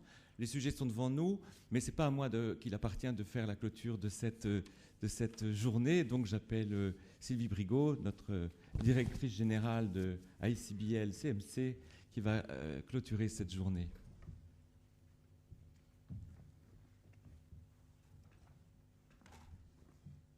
Je pense qu'on commence tous à être bien fatigués et les débats ont été assez riches. Donc je ne serai pas très longue, mais juste quelques mots pour... Pourquoi j'ai deux micros d'ouvert? C'est beaucoup, voilà, c'est ça. Juste quelques mots pour vous remercier tous et vous tous lors de la dernière table ronde pour un excellent échange aujourd'hui et pour le temps que vous avez accepté de prendre pour venir parler du désarmement humanitaire et des initiatives de la société civile et de nos partenaires pour réguler notamment le commerce des armes et le travail sur les petites armes. Notre idée était vraiment, pour la première fois en France, de rassembler tous ces acteurs justement de la société civile évidemment, travaillant donc sur les armes conventionnelles, sur les armes de destruction massive, pour échanger donc nos expériences et nos défis et puis les idées pour le futur. Et je pense que beaucoup d'informations ont été diffusées et échangées aujourd'hui dans ce cadre-là. Je pense que nous pouvons, sur cette base, ces informations illustrent vraiment l'ampleur du travail à faire, mais aussi, je pense, les pistes que nous pouvons suivre pour renouveler sans doute la collaboration qui nous a amenés là où nous sommes, les uns et les autres sur nos sujets respectifs, nos campagnes respectives, mais aussi certainement construire peut-être une nouvelle collaboration ou une autre forme de collaboration pour nous emmener plus loin et nous faire progresser ensemble là où encore une fois, pour respecter ce qui fait vraiment l'objet de cette journée et ce qui fut notre motivation il y a 20 ans au sein de la campagne contre les mines antipersonnelles, pour progresser dans la protection des populations civiles, donc de l'emploi de certaines armes, évidemment, lorsqu'elles frappent de manière indiscriminée. Donc je ne voudrais pas en ajouter plus. Je pense que nous avons beaucoup de matières sur lesquelles nous pouvons construire. Juste également pour vous indiquer que donc, si beaucoup d'informations ont été diffusées aujourd'hui, ici dans cette salle, cette information est extrêmement relayée à l'extérieur via les réseaux sociaux et que vous pourrez retrouver en fait une grande partie de cette information via vos meilleures pages Facebook et les comptes Twitter. Et qu'un rapport sera fait de cette journée qui sera en ligne et qui sera, donc, dont toute l'information vous sera communiquée, puisque nous avons vos coordonnées, je pense, de manière à ce qu'il reste une trace de ces échanges et à ce que nous puissions construire sur eux-mêmes. je voulais terminer par, avant de lire quelques extraits, je ne vais pas vous faire la lecture de toute la déclaration, mais vous savez que l'objectif était aussi de rassembler les ONG en France qui travaillent sur les questions d'armement sur un texte commun, une plateforme commune, dont je voudrais vous lire quelques extraits, puisque nous avons près d'une vingtaine d'organisations. Pardon Marion, ah non, pardon. Près d'une vingtaine d'organisations qui donc ont signé cette déclaration commune et cet appel à la France, que l'on vous remettra de manière officielle, je pense, à un moment ou à un autre. Donc je vais vous en lire quelques extraits, mais juste auparavant pour remercier en fait déjà en fait tous les volontaires qui nous ont aidés à organiser cette journée. Je pense que nous en sommes très bien tirés au niveau de l'organisation, mais je pense qu'on a fait vraiment ça au niveau de différents partenaires qui étions tous je veux dire, très très pris par des agendas très chargés. Et donc un grand merci à tous les volontaires, notamment ceux de Handicap International et Human Rights Watch, qui nous ont beaucoup aidés, ainsi que les étudiants du Master 2 de Paris 1, qui sont en face de moi, qui ont tweeté et qui assureront la rédaction du rapport. Et donc ce master qui est donc notre partenaire pour aujourd'hui également. Remercie évidemment nos partenaires, donc Alternative Internationale, et puis bien évidemment la région pour nous avoir accueillis. Tous ceux qui sont intervenus aujourd'hui, vous nous avez accordé votre temps, votre cerveau, votre énergie. Donc merci beaucoup, et les journalistes qui ont accepté de faciliter ces débats. Et puis bien sûr à vous tous qui avez activement participé au débat et qui, je n'en ai aucun doute, relaieront l'information également dans les jours qui viennent.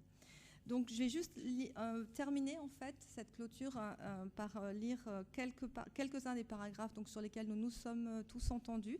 Et je ne sais pas si c'est possible, qu'à un moment on avait dit qu'on aurait la liste des... Bon voilà. Sinon vous avez le texte dans votre document, et il sera en ligne sur les sites donc, de ICBL et de tous nos différents partenaires, avec la liste à jour des organisations qui en sont signataires.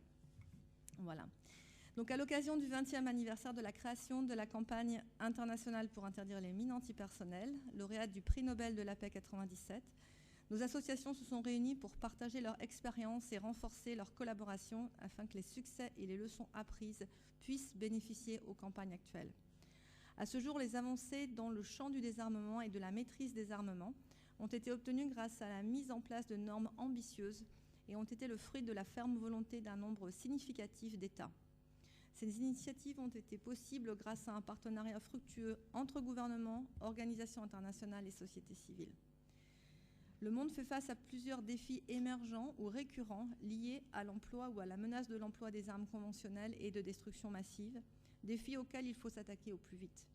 Nos associations sont donc mobilisées sur ces questions depuis de nombreuses années et renouvellent ici leur engagement à poursuivre leurs actions, mais nous ne pouvons agir seuls. C'est pourquoi nous demandons à tous les acteurs de rester engagés pour le bon fonctionnement des traités existants et d'utiliser toute opportunité pour faire progresser le droit international humanitaire et les pratiques protégeant les civils de l'emploi de certaines armes. Et particulièrement, nous appelons la France à jouer un rôle majeur sur les questions existantes et émergentes liées à la protection des populations civiles, des conséquences de certaines armes, en renforçant les politiques et pratiques nationales et en intensifiant l'engagement diplomatique. Affirmer et soutenir le rôle vital joué par la société civile sur ces questions de désarmement humanitaire et de maîtrise des armements, et renforcer la collaboration avec ses représentants dans les processus multilatéraux. Viser à l'établissement des normes les plus élevées au niveau national et international quand il s'agit de protéger les populations des effets indiscriminés et excessifs de certaines armes et travailler à l'universalisation de ces normes. Et enfin, s'engager sur le rôle accru et systématique du Parlement pour l'initiation et le suivi des questions de désarmement et de maîtrise des armements. Donc cet engagement, nous avons l'intention de le suivre, et c'est juste le début d'une collaboration que nous souhaitons renouveler, que nous avons voulu souhaiter renouveler à travers cette journée. Et encore une fois, cette mobilisation, j'ai envie de dire, est vraiment nécessaire à tous les niveaux, dans notre collaboration avec les autorités de ce pays, à quelque niveau que ce soit, avec le Parlement, mais aussi avec les organisations internationales telles que la Croix-Rouge, et surtout dans nos réseaux à nous, ONG militantes, pour mobiliser à tous les niveaux et via tous les moyens qui sont nombreux pour informer sur ces questions. Voilà. J'ai envie de terminer sur ces mots. Aussi pour remercier les interprètes. Merci beaucoup pour votre temps, les interprètes volontaires qui se sont donc portés volontaires pour nous aider aujourd'hui. Je vais juste quand même les citer. Ariane, Jennifer, Juliane, Isabelle, Bernard, Anne-Marie et Thierry. Merci à vous. Vous êtes mobilisés également.